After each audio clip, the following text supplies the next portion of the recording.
Hi, so we've been looking at the bestsellers, so how you can do research by looking at the bestsellers. And we looked at the short reads, right? So let's go to the ebooks section, okay? So the general ebooks section, so where all the Kindle ebooks are released.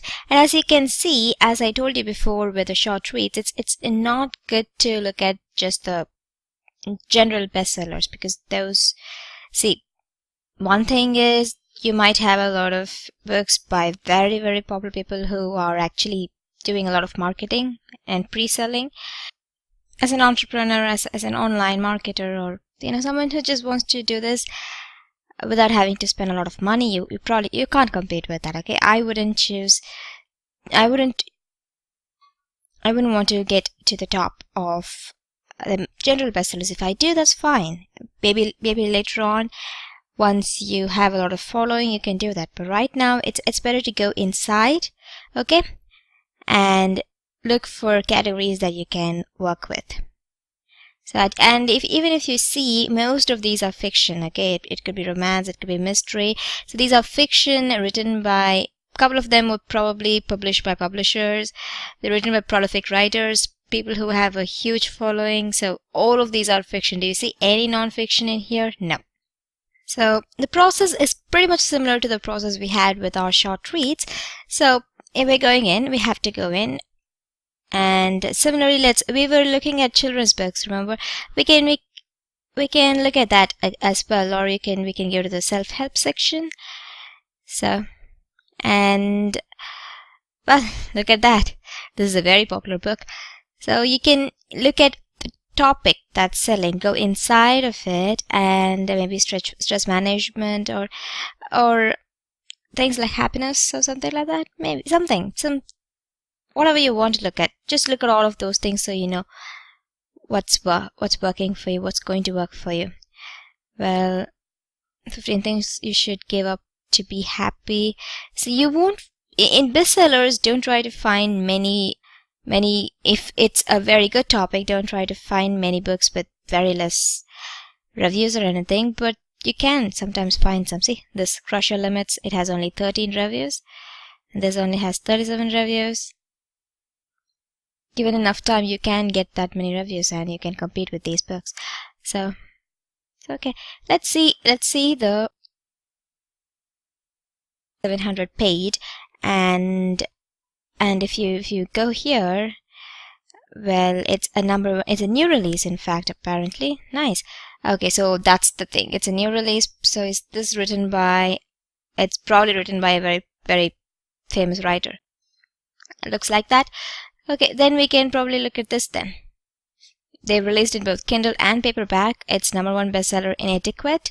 So this is Text So Good He Can't Ignore. Okay, this is a book for relationships, and it's in 5,000 paid. And this was released a couple of months back, so it's not a new release. So they've only managed to gather 37 customer reviews, and they are ranking at 5,000 in the paid Kindle store, which translates to thousands of sales per month.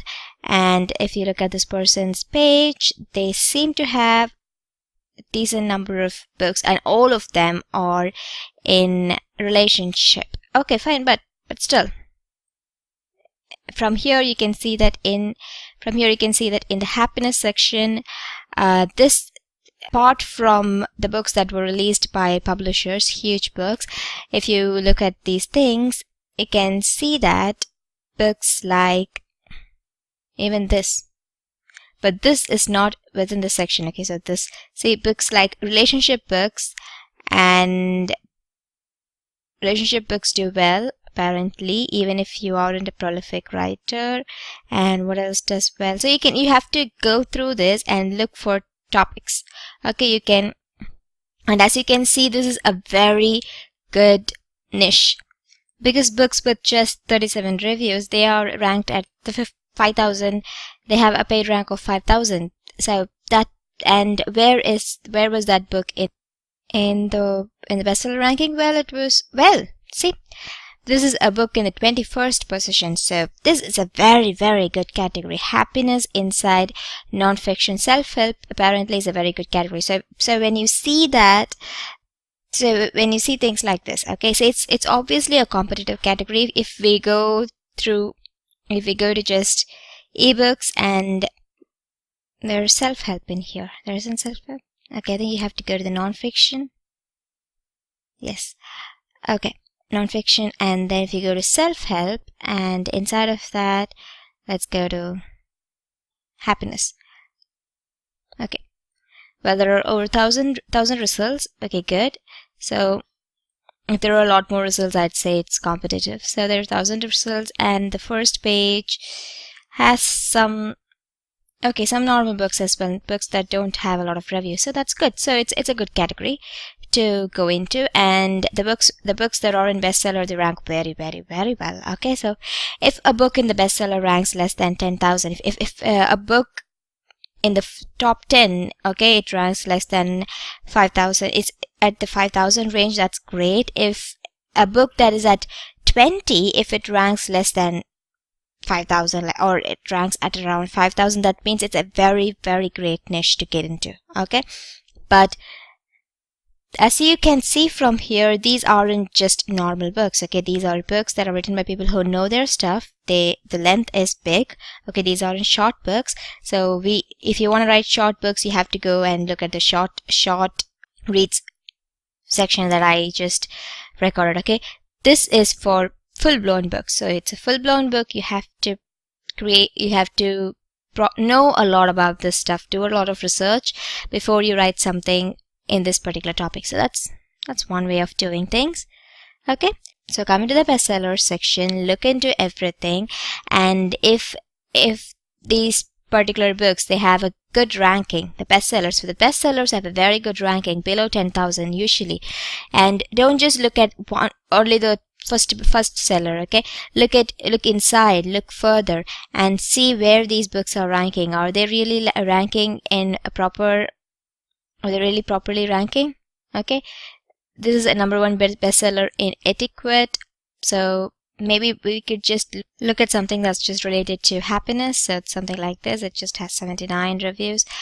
And when was this released? And things like that. Let's look at it. Okay, it's a 189-page book. It's #1 in spiritual self-help.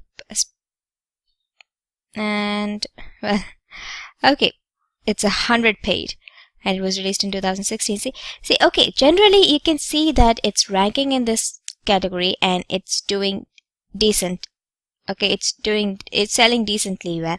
It's not, in fact, the first one, and in fact, second one is selling extremely well. Okay, so, and then after that, go into the actual category and look at the number of releases. Okay, number of published books in that category. If it's not too much, if it's not more than 2,000, or if you can write a lot of books in the category, if it's not more than 3,000, then you're good to go. Okay, so that's how you look into categories.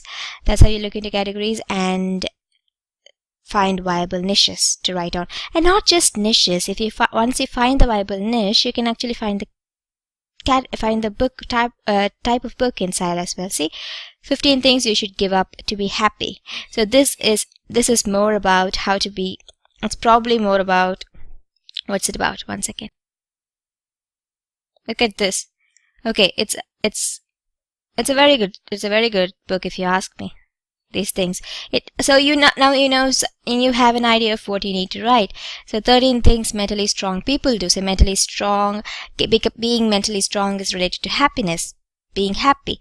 So the art of not caring about anything. So that leads to happiness. So now you know how these people approach. This person approaches it from a point of giving up things. This person approaches it from a point of being mentally strong. This person approaches it from a point of just not caring about things that don't matter. So now you know the type of books that you can write, the topics that you can cover in this particular category in order to make sure that it sells well. Okay, so that's how you could do it. You can come to the bestsellers, look at the bestsellers in a particular category. If that particular category seems viable, because the books in that particular category, the bestsellers in that category sell very well because they have a paid ranking of less than 5,000, And if the books don't have a lot of results in the category section, okay, if there aren't a lot of books in that particular category, then you can choose that category and go inside and look at the topics inside of that category to get an idea of what you need to write. See the joy on command, art of discovering the happiness within. So each person approaches something from a different way. So this person is talking about loving yourself, which is a great concept. So each of these are separate topics. So you can write about these things, okay? So this is how you can handle this. So that's it for this lesson. I'll see you in the next one. Thank you.